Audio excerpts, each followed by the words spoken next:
History tends to remember Malcolm X as the civil rights activist who emerged from New York.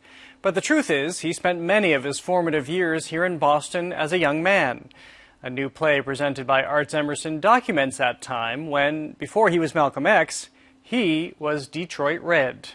The lasting image of Malcolm X is of an undaunted civil rights activist. You're going to have a racial explosion, and a racial explosion is more dangerous than an atomic explosion. It's going to explode because black people are dissatisfied. Here in 1963, 2 years before his assassination, he was the fully formed firebrand.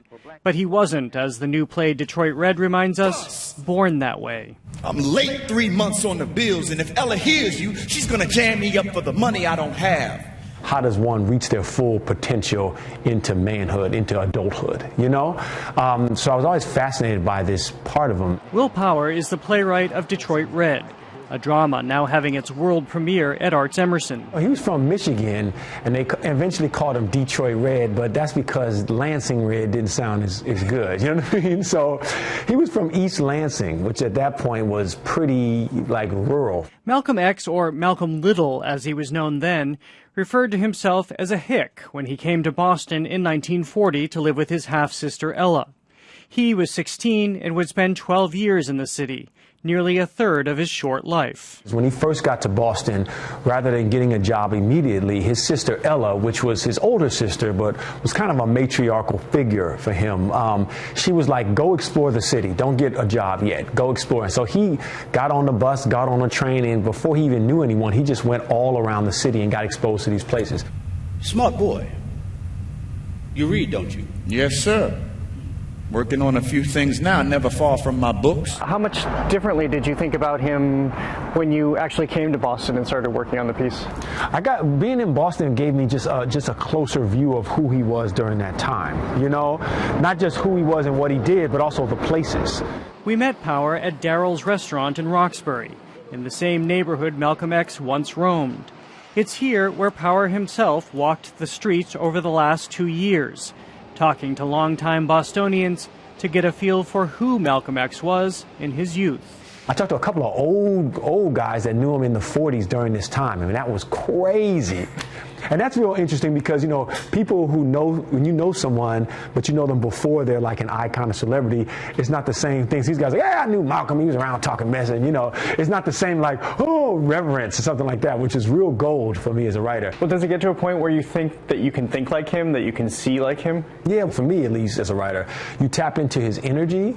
You know, that's emanating off the page in the books, the speeches, the interviews, what you hear. That's like asking the fox to protect you from the wolf. And then I try to tap into his rhythm patterns in speech. Hey, Shorty, can you get me a gun? What for? Can you get me one? In Boston, Malcolm X replaced menial jobs with work in crime rings, peddling cocaine and robbing homes, a spree that ultimately landed him in the Massachusetts prison system. If we as audiences see Malcolm X or JFK or Martin Luther King or Susan B. Anthony, and they're like these perfect figures, then we, adults and young people, are going to be like, well, that's great, but I can never be that because I have doubts, you know, I have failures. What the play is showing is that he doesn't always want to do what he's doing.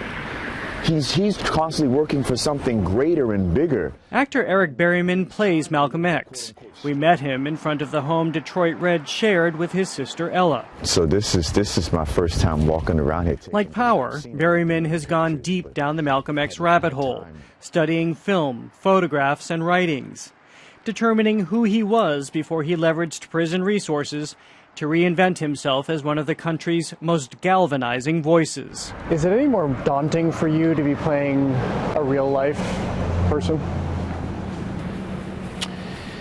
No, it's more exciting to me, because that's all one can, I think, hope to do when you're playing someone who really lived, is try to attain a part of their essence. And when Father was murdered, we ate dandelion root and corn mush and anything we could find. He has taken one solid note, though, from a Boston woman who knew Malcolm X in his youth and took exception to the poor posture Berryman thought a young, less confident Malcolm might have. And she said, Malcolm never slouched.